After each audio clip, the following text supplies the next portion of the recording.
Welcome back to another edition of the Saturday to Sunday Football Podcast. I am Paul Perdichizzi, and thank you for joining me. As always, week 7 of the college football season already in the books.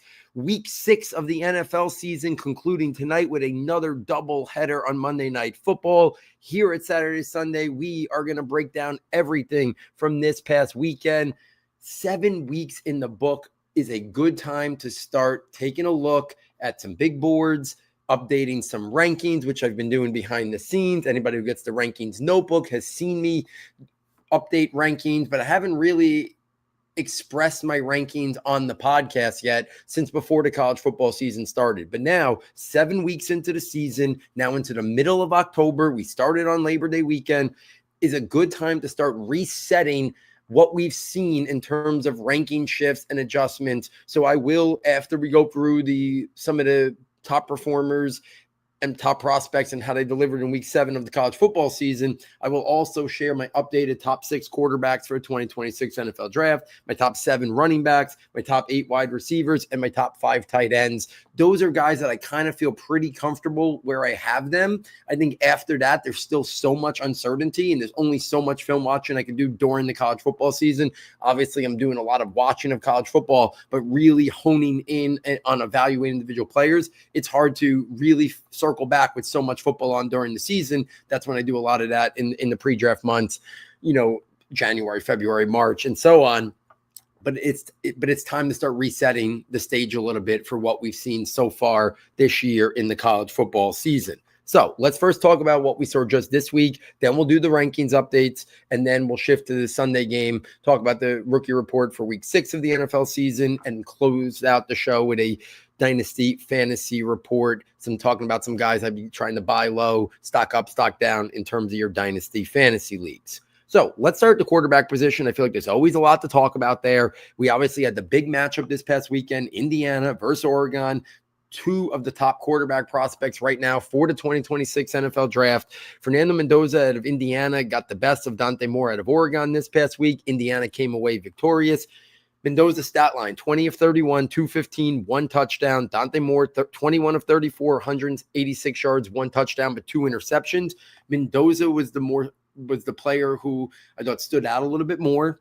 Not surprising. Dante Moore just started to elevate himself into position to be one of the top quarterback prospects in this draft class. I don't think this 1 week has changed anything, but I do think this week Mendoza looked the best. And for me, right now, and we'll talk about my rankings updates later, he sits atop my quarterback rankings. Just the size, the frame, the arm talent, what we've seen from him this year, the athleticism. There's a lot to like about Mendoza's game. I thought it was a big-time win by Indiana, beating Oregon, and I think it sets the stage for Indiana to be in a lot of important matchups down the stretch of this season where all eyes are going to be pointed on Mendoza as potentially being QB1 in the 2026 NFL draft. In terms of Dante Moore, a little bit inconsistency, some decision-making questions for sure in this one, but Indiana is a very good football team. It'll be interesting to kind of see how he bounces back from this, because this is the first time he's really struggled since he started getting a lot of publicity as potentially one of the top quarterback prospects in the 26 NFL draft. I do think he will bounce back well. I think there's a real possibility he's still a top 10 prospect when the draft comes around in April of 2026. But right now, I have Mendoza slightly higher. I'll unveil my updated quarterback rankings a little bit later in this segment. But right now, I thought Mendoza got the best of them. Prior to this week, I had Mendoza slightly ahead of Dante Moore in my rankings, and that's still how I'm holding firm right now after this performance between 2 of the top quarterback prospects in the country right now. Ty Simpson, this past week, big win at Missouri, 23 of 31, 200 yards and 3 touchdowns. He has now elevated himself into the mix to be one of the top 5 to 7 quarterback prospects for the 2026 NFL draft as well. He just continues to build momentum, stack good performances on top of good performances. And right now, in a class that is very shaky, stacking those performances on top of each other, one after another, I think is going to do wonders for a prospect like Ty Simpson. I think a lot of the guys that we thought were going to be the top quarterback prospects, we are going to see return to school. I truly believe that. And I'll talk about that when we get to the rankings a little bit after. But Simpson continues to put solid performance after solid performance. He checks the boxes in terms of the arm talent, the measurables, what you want to see from him. And if he continues to do this, I think he's going to squarely put himself in the mix to potentially be in consideration to be around one prospect in the 2026 NFL draft. Drew Allar's season, James Franklin's career at Penn State is now over. Drew Allar's career probably at Penn State over, season-ending injury. So now the question becomes does he try to get a medical red shirt, transfer somewhere else? Does he come out in the NFL draft? You hate to see this because last year after Penn State's playoff performance, there was a lot of buzz that if he decided to declare, he could have been in the mix to be a top 5 quarterback prospect. Who knows? Maybe the Giants are interested in him instead of Abdul Carter. Maybe other teams in the top 5, top 7. There was a real chance he could have been a top 10 prospect if he came out in the 2025 NFL draft because of the size, the frame, the athleticism, the tools, the arm talent. Now, inconsistent in his performance this year, now a season-ending injury. Now I think the question is he even in consideration to be a top 100 pick? And if he's not in consideration to be a top 100 pick, if he can find a way to stay in school, I think he should try to transfer, put himself in a situation that might cater to his skill set, and try to rebuild his draft stock up a little bit for the following year. I think that would be his best bet. If not, he's probably a flyer somebody takes somewhere on day 3 due to the physical traits. Texas versus Oklahoma this past weekend. Arch Manning versus John Mateer, 2 other of the top 10-ish, we'll say, quarterback prospects in the 2026 NFL draft. Arch leads Texas to a victory at Oklahoma, 21 of 27, 166 yards and 1 touchdown, 4 carries, 34 yards. Listen, I've said it a lot and I'll continue to say it. I don't think Arch Manning is going to be in this draft class. But let's not lose sight of focus that he checks off a lot of boxes. So if for some reason he ever was, I still think teams are going to be intrigued with him. Now, I think it's such a minuscule possibility at the moment that he does declare, but we still got to take him as if he was in the draft and he does have these tools. I think teams would still be intrigued with him fairly early in the draft. But I'm so convinced he's going back to school that it's hard to kind of rank him appropriately. So I keep ranking him based on the tools. And that's where I kind of have him ranked, where I think if he was in the draft, I still think a team would take a shot on him with the pedigree, the last name, the tool sets, the physical traits that he has, the athleticism he has. I still think somebody would take a shot on him fairly early in the draft. John Mateer coming back from injury, 20 of 38, 202 yards, 3 interceptions. Texas's defense really had him struggling this past week. Another guy who I thought early in the year, late round 1, early round 2, I think some of that buzz has kind of went away a little bit. So probably more of a day 2 caliber prospect. But again, we know teams are very leery about taking prospects on day 2, quarterback prospects. It's like if they don't go round 1, sometimes they fall all the way out of day 2 and are taken somewhere on day 3. Like last year, we did see Dillon Gabriel go there on day 3. We did see Tyler Shuck, but sometimes we don't see those guys on day 2. They fall all the way to round 4. Sometimes teams will take a chance on them, different spots. On day 2, I think that could be Mateer if he was to come out, but he also could slide a little bit further than that. Then we had the big game on Saturday night between LSU and South Carolina. 2 other of the top quarterback prospects, Lenora Sellers of South Carolina versus Garrett Nussmeier of LSU. Lenora Sellers really struggled, 15 of 27, 124 yards and 1 interception. Now here's the thing with Lenora Sellers.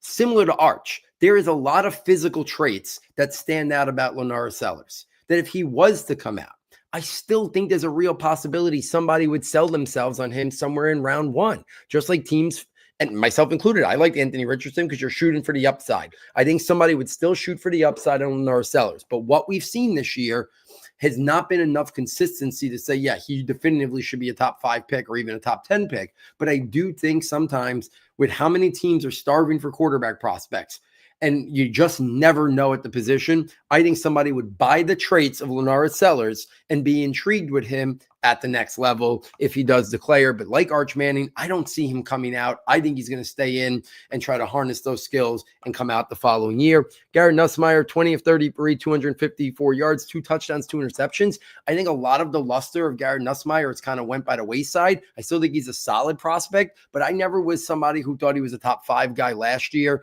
I didn't think top 5 overall pick. I didn't think he was that when I watched him again in the summer. I think he's a solid prospect. I think he's a better version of like when Kenny Pickett was coming out or Drew Lock. Maybe on the Daniel Jones spectrum, but Daniel Jones had more physical traits than him. And I even thought Daniel Jones was more of a late round 1 to early round 2 type prospect. I think Nussmeier is somewhere on that, more of a late 1 at best to somewhere middle of 2, where I would still put him. And that's mostly because of the mental processing. I think he can work through progressions and he's smart in that aspect, but the physical traits are average at best. And he's not stacking performances on top of each other that I think is going to put him in that top 10 mix. Cade Klubnik of Clemson. Clemson rolled this past week, 22 of 30, 280 yards and a touchdown, 9 carries, 48 yards. A lot of physical traits with Klubnik. So that's going to be one of the interesting things. He does have the arm talent, the athleticism. He doesn't have the size or frame of some of the other guys in this potential draft eligible quarterbacks, but there is a lot of intrigue to his game. So if Clemson was to finish out the year strong, if he was to finish out the strong, could he maybe move his stock back into consideration in round 1, or is he hurt his stock too much that he'd be more of a day 2 type guy as well? I think that is still to be determined in terms of that. Let's spin this over to the running backs. Nicholas Singleton continues to struggle for Penn State. This was a guy who was number 2 on my running back board when the year started. And I was pretty confident that it was going to be Jeremiah Love at 1, Nicholas Singleton at 2, and everybody was going to come in after that, especially in what I thought was a very down and weak running back class. But Singleton has not looked good at all this year. He has struggled in every facet. And I do wonder now where he finds himself in the mix here. Maybe a great pre-draft process and a great athletic testing could put him back in the mix at like the back end of the top 100. But I think he's more squarely suited now as a day 3 type prospect.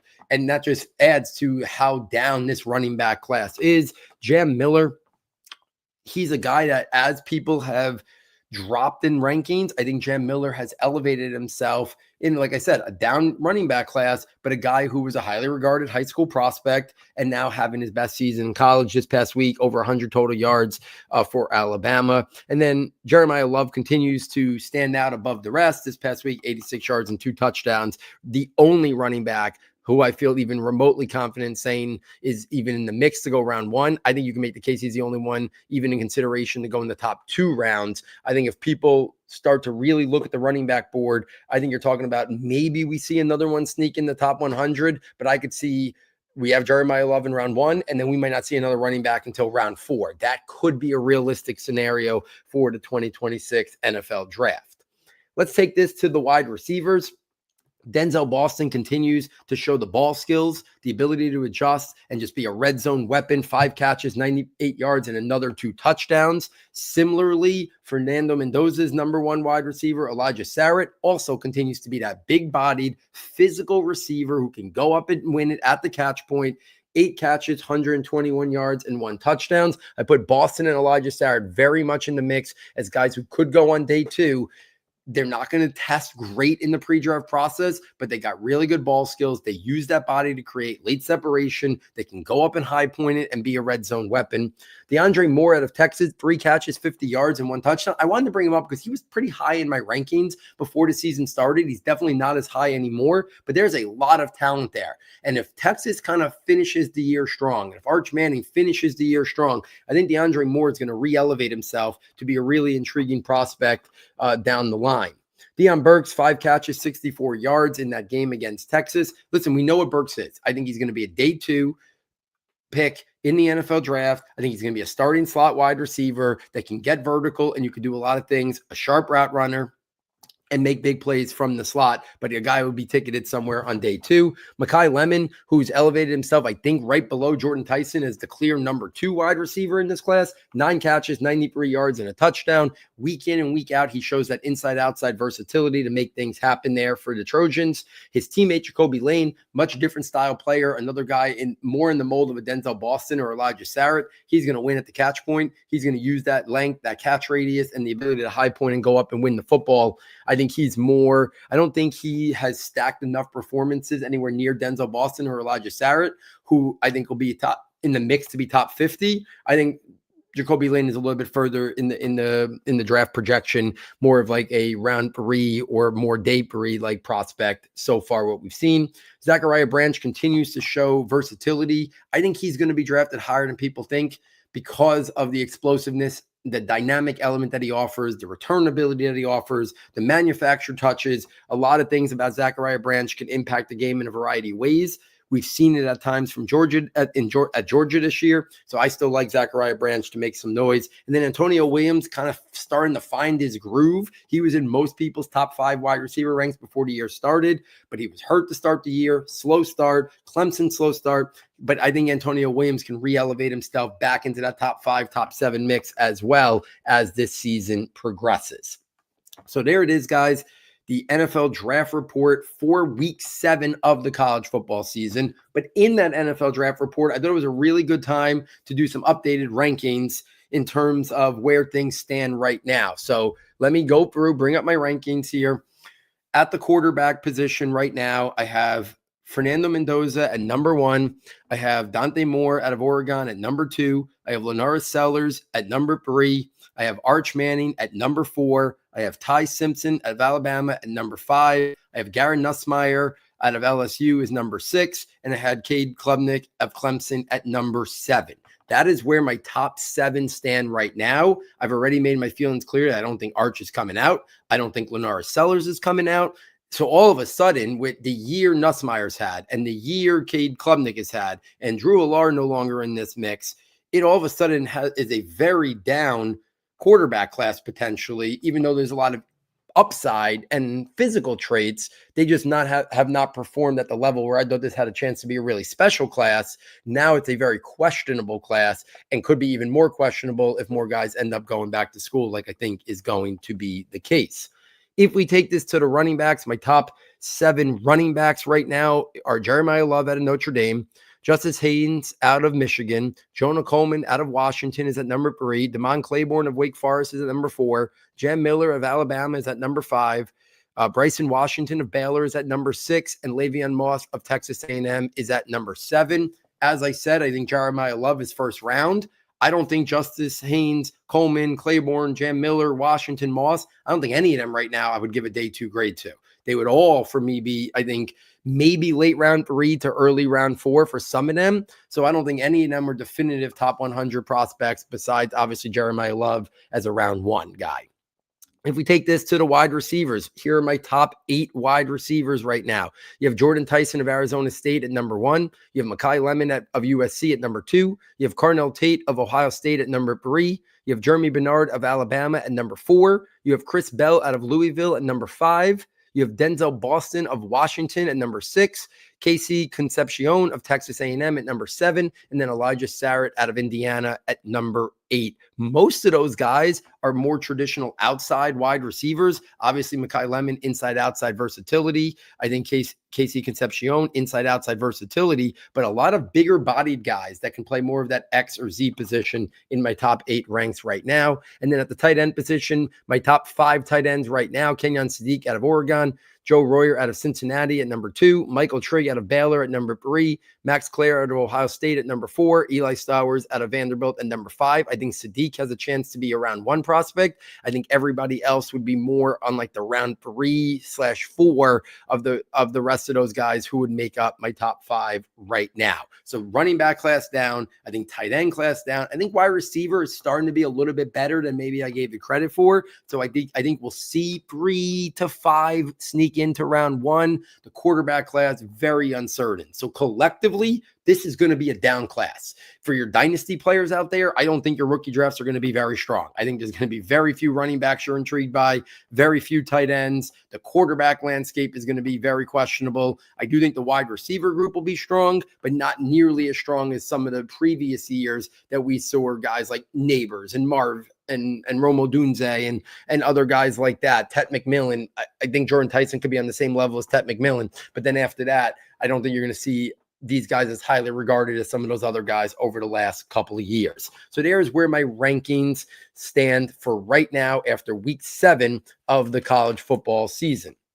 Let's spin this over to the Sunday game, and let's talk about the NFL rookie report for week 6. Jackson Dart leads the Giants to a major blowout win over the Philadelphia Eagles. Looked fantastic, 17 of 25, 195 yards and a touchdown, 58 yards rushing and a touchdown. Don't even think the numbers do him justice and just how good of a performance it was by Jackson Dart. At this point, I don't see any reason that anybody could have Cam Ward over Jackson Dart in any type of fantasy rankings because he's got the rushing ability and we've already seen him look better than Cam Ward. And I'm not giving up on Cam Ward. I think they fired their coach today. I still am a believer in Cam Ward. But for fantasy, I don't even think it's a question anymore. The rushing ability that Jackson Dart brings to the table on top of what we've seen him passing, he's doing this without Malik Neighbors there right now out due to injury. To me, Jackson Dart has to be higher than Cam Ward in any fantasy rankings moving forward. Dillon Gabriel was asked to throw the ball 52 times this week, 221 yards, only 6 sacks. Not what you want to see from Dillon Gabriel. You do wonder at some point if they give Shedeur Sanders an opportunity. Listen, I think Cleveland's going to draft somebody in the top 5, top 10 of the 2026 NFL draft. They have multiple first-round picks. They can make a bold move up if they find somebody they really like. But I think they got to give Gabriel some games, and I think they got to give Shedeur Sanders some games, and then go from there and make sure they analyze these guys before they make an investment at the top of the 2026 NFL draft. Cam Ward, mentioned them briefly, 26 of 38, 222 yards, 1 touchdown, 1 interception. Going to be interesting to see if the coaching change, they already fired the offensive coordinator or they gave the reins to somebody else there. So a lot of turmoil going on there in Cam Ward's first season with the Titans. And then one other rookie quarterback I wanted to bring up is Tyler Shuck. When are the Saints going to give him the ball? They invested an early second-round pick. You would like to believe he was handpicked by the new offensive-minded head coach, and he cannot get on the football field. So I don't know what that speaks about him in terms of what they're seeing on the practice field, what they saw about him behind the scenes in training camp. But Spencer Rattler is a below average starter at best. We haven't seen him, we've seen a couple bits and glimpses here, but at some point they got to give Tyler Shuck the ball and they got to give him an extended stretch because they're going to have one of the first picks in the NFL draft. And they need to know if they're going to overdraft Tyler Shuck with a top 10 quarterback, even though they drafted him in the early second round last year. Take this to the running backs. Ashton Jeanty, 75 yards and a touchdown, continuing to stack performances, even in a bad situation there with the Raiders. So you'd like to see that. The story of the week, though, is Cam Scatterbo. 98 yards rushing, 12 yards receiving, 3 total touchdowns. Loved what we saw out of Scatterbo this week. He's a guy that right now you can make the case that it's, Ashton Jeanty, Omarion Hampton. You want to say Quinshon Judkins as the third rookie running back, but after that, you got to say Cam Scatterbo. And if somebody said, I want Scatterbo over Quinshon Judkins, I wouldn't fight that. I think he's a more versatile player who can impact the game as a receiver and as a runner. I think they're both tough, physical, grinded out type guys in between the tackles. I think Judkins got a little bit more explosiveness at the second level, but Scatterbo might make up for that in his pass catching ability. He's already put Tyrone Tracy on the back burner. I don't think that's going to change. So whether you have him at 3 or 4, Scatterbo is now leapfrogged a lot of other guys that were taken ahead of him. The Travion Hendersons, the RJ Harveys. Cam Scatterbo's got to be ahead of all these guys in terms of dynasty running back rankings right now. Speaking of RJ Harvey, they continue to not incorporate him. 2 carries, 4 catches only. I would still use this as an opportunity to buy low on him. I still think by the end of the year, he's going to start to cut into J.K. Dobbins' workload or J.K. Dobbins will get injured. I think I could see the owner of RJ Harvey being very frustrated with how little he's being used for a second-round running back, that I would maybe just put out some offers because RJ Harvey, even if he has a mediocre down rookie year, I'd still be intrigued with RJ Harvey next year more than almost every running back that I talked about in my running back rankings, who I think most of them are not going to get taken until day 3 of the NFL draft next year.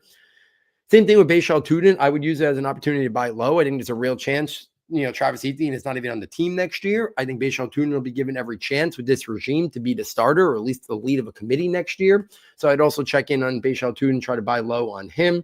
Travion Henderson, another guy. All these guys I'd buy low on. Travion Henderson still struggling, even with Antonio Gibson out. Ramondre Stevenson's getting most of the opportunity. They did find 10 touches for Travion Henderson this past week, 9 carries only for 27 yards, 1 catch for 9 yards, continues to struggle. Not really giving them a reason to give him more looks, but I still believe in the player. I don't know why such a slow start, but I still believe in the player. So just like RJ Harvey, I'd look to buy low on him if possible.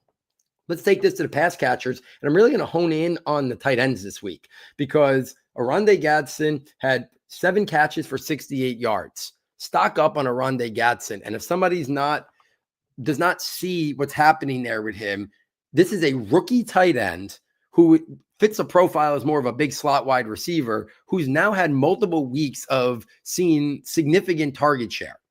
This is a guy you want to get on your teams now because he fits the profile of a guy who can be a really effective pass catching tight end at the next level. And I know the Chargers have a lot of pass catchers right now. We've seen Quentin Johnston reemerge. Ladd McConkey's there. They drafted Trey Harris in the end of the second round. Keenan Allen's balling out this year as an aging veteran. But there's an opportunity that Oronde Gadsden could run away and be the lead guy there at the tight end position. And if he's the lead guy and playing a lot, I think his skill set meshes well as a really effective pass catching tight end. We've seen guys like Jawan Johnson this year put up. There's no reason why that can't be Oronde Gadsden, maybe even higher than that. So I think Gadsden is a guy that, people still look at him as a day 3 tight end prospect.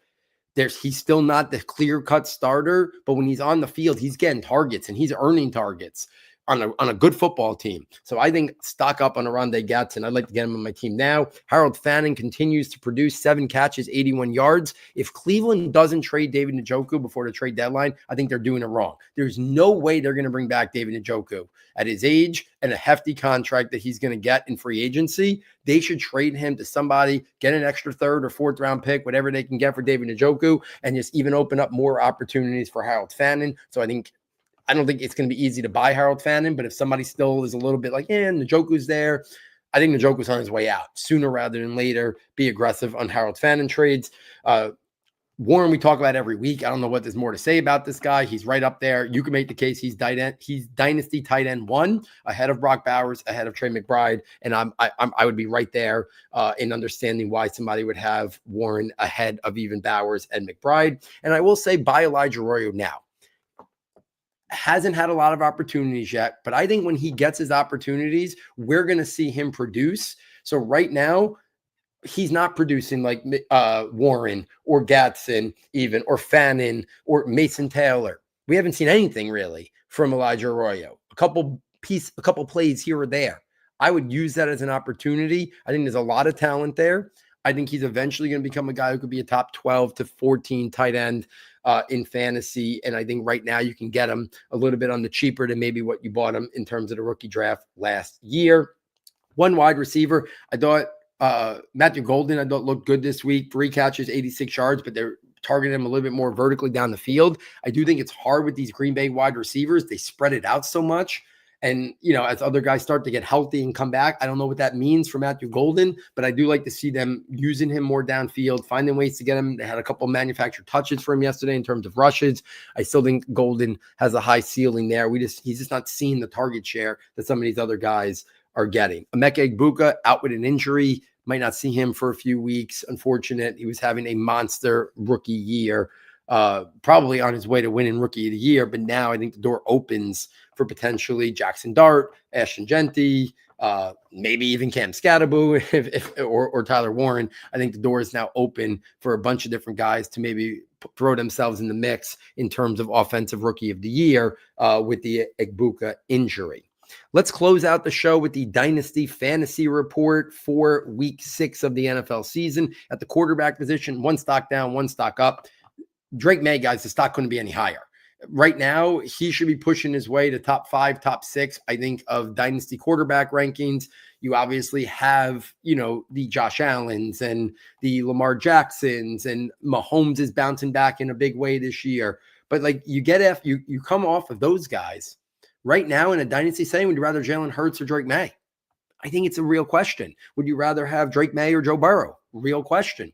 Jaden Daniels, I would say probably ahead of Drake May right now, but I think May has pushed himself in the consideration to be in that top 5 to 7 range. Before the year started, it was definitely more in that 10 to 13 range. And now I think he's already moved himself all the way into that mix in consideration to be in the top 5, top 7. And Justin Fields, I came on after the first week of the season saying, listen, if this is who Justin Fields is going to be, he's going to get a contract extension and be a guy. But he has reverted back to what we've seen. Inconsistent thrower of the football. And I have a feeling that as high as I was on him coming out, and I wanted him to get another opportunity, and I thought Chicago did wrong by him. He has had opportunities now. He couldn't season in Pittsburgh. We thought the Jets might be a fresh start for him where they truly believed in him. And he's had some glimpses of fantasy success, but he's always going to have glimpses of fantasy success. That's the problem. It doesn't translate to NFL success. And those glimpses of fantasy success are going to be gone because he's not going to get an opportunity anymore. So if he goes out and has a great game this week, fantasy wise, and you can spin him for something in a dynasty setting, I would do it because I just don't think this is going to be a guy that gets any more opportunities to be a starter in the National Football League. If we take this to the wide receiver position, those were the only spots I had, guys. Also to talk about, a couple guys that I want to talk about. First off, stock down, so buy low opportunity on Garrett Wilson. The Jets are an absolute mess right now. They're not going to trade Garrett Wilson. They just gave him a major contract extension before the season started. But Justin Fields is not going to be the quarterback next year. He might not even be the quarterback for much longer this year. If anybody's down on Garrett Wilson because of the Jets' incompetence, because of the quarterback concerns, use it as an opportunity to buy low on Garrett Wilson because he is so talented. He's a top 10 to 12 wide receiver in the National Football League with good quarterback play or even functional quarterback play. He's a top 12 to 15 Dynasty Fantasy wide receiver. If somebody is not evaluating him at that level, use it as an opportunity to try to buy low on him, even if it's just buying low a little bit. Brian Thomas, Ladd McConkey, Jameson Williams. These are three guys that I've been very high on since the summer in terms of dynasty rankings. All of them got off to very slow starts. All of them had their best performance of the season this past week. Brian Thomas, 890-1. Ladd McConkey, 7,101. Jameson Williams, 666-1. I think this week is a better representation of their ability than what we saw the first 5 weeks of the NFL season. So if anybody else who has these guys doesn't view this week as where there is how they, in terms of how they should be viewed, and is more thinking that weeks 1 through 5 represent who they are, I would aggressively go to try and get any of these three wide receivers. And they're not going to be cheap. Brian Thomas isn't going to be cheap. Ladd McConkey is not going to be cheap. Jameson Williams will be the cheapest of the trio, but people still see the upside. But what I'm saying is, there still might be some doubt in some people. People might not be ready to still look at Brian Thomas as a top 10 wide receiver in Dynasty. I am. I'm not ready to take him off that. He was there before the season started. He's still in that top 10, top 12. He's still a wide receiver 1 for me in Dynasty. But maybe somebody thinks he's more of a wide receiver 2. And you make a trade offer as if he's a wide receiver 1 because I still think that's how he should be viewed. Same thing with Ladd McConkey. I think he should still be viewed as a top 12 to 15 dynasty wide receiver. But somebody else might think, not sure about that. Quentin Johnston was out this week. Maybe that's why he played great. Still maybe can make aggressive, good, strong trade offer as if he's a number 1 dynasty wide receiver. And I think before the year started, you would have had to maybe overpay. Now you might just be able to pay low dynasty wide receiver 1 price and get him on your team if the owner of him looks at him as a wide receiver 2 in dynasty. And Jameson Williams, I would view as a strong wide receiver 3 in dynasty, where before the year started, maybe he was a low wide receiver 2. If somebody has questions about whether or not Detroit can satisfy all these playmakers, I would aggressively try to get him as well. So those are a bunch of guys that I'd be looking to buy in terms of their stock right now in dynasty leagues. If you're enjoying this content, please get over to the website, S2S Football, fastest and easiest way to get there. Check out our premium content tab for $9.99. You get access to all of our premium notebooks. You get the scouting notebook, you get the rankings notebook, and then in April, you get the draft projections notebook. It gives you a detailed write-up and analysis on what each of those notebooks offer. It is only $9.99. It is the best way to support the show and to help us continue to do what we do here at Saturday to Sunday. If you have any questions, do not hesitate to reach out to me as well. So, on behalf of my sound tech engineer, David Nakano, and myself, thank you for joining us, and we look forward next time taking you from Saturday to Sunday.